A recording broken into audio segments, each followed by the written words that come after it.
మేము చెప్పగలుగుతాం. Right right Srinivasarao గారు, టీపీసీ జనరల్ సెక్రటరీ. శ్రీనివాస్ గారు నమస్తే. ఏంటి సొంత జిల్లాలో సీఎం రేవంత్ రెడ్డి అయితే మాత్రం ప్రాజెక్టులపై ఫోకస్ పెట్టారు, మరోపక్క బీఆర్ఎస్పై విమర్శించారు. అదే కోణంలో బీఆర్ఎస్ మాజీ మంత్రి అయితే మాత్రం హరీష్ రావు కూడా స్పందించారు. దాదాపు 30 నెలలైనా తట్టిన మట్టి కూడా ఎత్తలేదనే విధంగా అయితే విమర్శించారు. ఏంటి ఇప్పుడు ఒక్కసారిగా ప్రాజెక్టులపై ఫోకస్ పెట్టడానికి గల కారణాలు ఏంటి? శ్రీనివాసరావు గారు నమస్తే అండి. మీకు పెద్దలు మల్లయ్య యాదవ్ గారికి అందరికీ, అదేవిధంగా ప్రైమ్ నైన్ వీక్షకులకు అందరికి కూడా నమస్కారం. నమస్కారం. ఇది నిన్న ఆయన ఒక సొంత జిల్లా అయినటువంటి మహబూబ్ నగర్ జిల్లాలో ప్రాజెక్టుల మీద సమీక్ష చేసి అక్కడ జరిగినటువంటి ప్రెస్ మీట్లో కానివ్వండి, బహిరంగ సభలో కానీ వారు వెలుగుచ్చినటువంటి అభిప్రాయం. దాంట్లో 9.5 సంవత్సరాల క్రితము పార్లమెంటేరియన్గా మహబూబ్ నగర్ నుంచి ఉండి అదే సమయంలో తెలంగాణ సిద్ధించినటువంటి ప్రాంతానికి అతను న్యాయం చేయలేదు అన్నటువంటి ఆవేదనను వ్యక్తం చేశారు.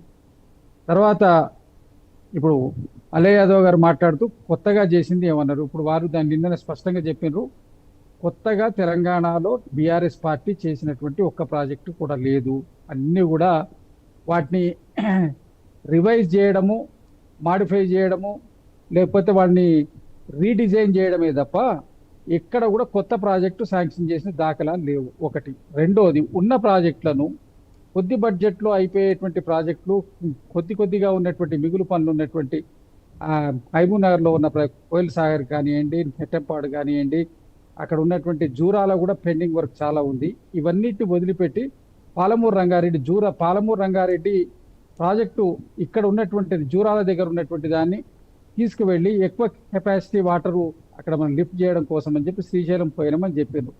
చెప్పిన తర్వాత కాళేశ్వరం మీద ఫోకస్ పెట్టి దీన్ని అత్తనడక నడిచింది. సరి అయిన కాళేశ్వరం అంత స్పీడ్గా పూర్తి అయితే మరి ఇది పాలమూరు రంగారెడ్డి ఎందుకు కాలేదు? మీరు సైమల్టేనియస్గా ప్యారలల్గా చేయాలి కదా. ఆ ఒక్క ప్రాజెక్టు మీద మీరు ఉన్నటువంటి ఫండ్స్ అని డైవర్ట్ చేసుకుంటూ పోయి ఇక్కడ సరి అయినటువంటి ప్రాధాన్యత ఇవ్వలేదు. ఇవ్వకపోవడం వల్ల 9 సంవత్సరాలు వెనకబడ్డది.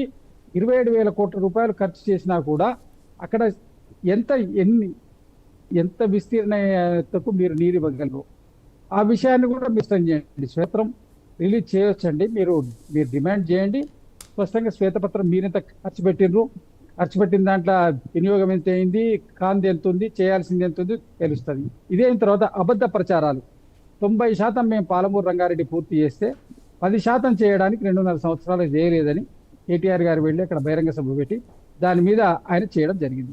అది మరి 55-56 వేల కోట్ల రూపాయలు మీ estimated cost Palamuru Rangareddy lift irrigation 27,000 కోట్ల రూపాయలు ఖర్చు పెట్టినట్టు మీరే అఫీషియల్గా ఉన్నటువంటి రికార్డ్స్. మరి ఇది 90% స్పెండ్ చేసినట్టు ఎట్లా అవుతుంది? కేవలం అంటే ఏదో ఒకటి అబద్ధ ప్రచారాన్ని 1-10 సార్లు చెప్తే గ్లోబల్ ప్రచారం చేస్తే ప్రజలు నమ్ముతారు. ఇప్పుడు ఉన్నటువంటి దాన్ని మేము చేయడం బట్టి ఏర్పడినటువంటి పూర్తి ఫెయిల్యూర్స్ అంతా కూడా కాంగ్రెస్ నెత్తి మీద వేసి మేము ఏ విధంగా మళ్ళీ ప్రజలను అభ్యపెట్టాలి, మాయ చేయాలి, ఏ విధంగా. శ్రీనివాసరావు గారు ఇంకా మీకు 2.5 సంవత్సరాలు ఉంది టైం. ఈ 2.5 సంవత్సరాలు ఈ ప్రాజెక్ట్ అన్ని పూర్తి చేస్తారా? ఇప్పుడు పెండింగ్ ప్రాజెక్టులు ప్రయారిటీ మీద ముఖ్యమైనటువంటి ప్రాజెక్టులు అన్ని కూడా పూర్తి చేస్తారండి. ఆయన క్లియర్గా చెప్పినారు ముఖ్యమంత్రి గారు, 90 టీఎంసీల వాటర్ నేను కృష్ణా వాటర్ను తెచ్చే బాధ్యత నేను తీసుకుంటా అని చెప్పాను. ఏపీని ఒప్పిస్తాను, అదే విధంగా ఏపీని ఒప్పిస్తాను అన్నారు. అంటే ఇప్పుడు ఆయన ధైర్యంగా చేసిన ప్రకటనే కదా, ఆయన అంత డేర్గా చేసిందంటే ఆయన ప్రకటన ఉంది. అదేవిధంగా మీరు ఇమ్మీడియట్స్ ను కూడా కట్టడం కోసం ఆయన తీవ్రంగా ప్రయత్నం చేస్తున్నారు. కొంత ప్రాంతం పోతే 1,500-2,000 ఎకరాల భూమి ఎక్కడ ప్రాంతం అవుతుంది, దానికి కావలసినంత మేము ఇస్తాం కాంపెన్సేషను. బీజేపీ వాళ్ళు సహకరిస్తే ఇమ్మీడియట్స్ కూడా అవుతే కొంత ఫ్లో దీంట్లో మన గ్రావిటీ మీద కొంత వాటర్ వస్తుంది కాబట్టి కాస్ట్ తగ్గుతుంది. కాళేశ్వరం ప్రాజెక్టును మనం రిపేర్ చేసుకున్నా దాని వైబిలిటీ లేని ప్రాజెక్ట్ అది. కాళేశ్వరం ప్రాజెక్ట్ అనేది టోటల్గా వైబుల్ లేదని అనేక మందిమైనటువంటి మేధావులు, అనేక మంది ఇరిగేషన్ నిపుణులు దేశవ్యాప్తంగా ప్రపంచవ్యాప్తంగా దాని గురించి చెప్పినారు. మీరు ప్రాజెక్టు మీ అదృష్టవశాత్తు 5 సంవత్సరాలు వర్షాలు పడి పూర్తి స్థాయిలో రన్ కాలే కానీ ఒకవేళ కనుక రన్ అయ్యి ఉంటే ఆ ప్రాజెక్ట్ ఎంత ఫెయిల్యూర్ అనేది తేటతెల్లమయ్యేది. దానికి కరెంటు ఖర్చు భరించడానికి ఈ రాష్ట్ర బడ్జెట్ సరిపోదు, అంత పెద్దగా ఉందని చెప్పి నిపుణులు చెప్తున్నారు, మేము చెప్తున్నటువంటి అభిప్రాయం కాదు. కాబట్టి సీఎం గారు తన సొంత జిల్లాకు వెళ్ళి అక్కడ జరిగినటువంటి అన్యాయాన్ని చూసి అన్యాయం జరిగిందంటారు. గత 10 సంవత్సరాల్లో పాలమూరుకి అయితే అన్యాయం జరిగిందంటారు.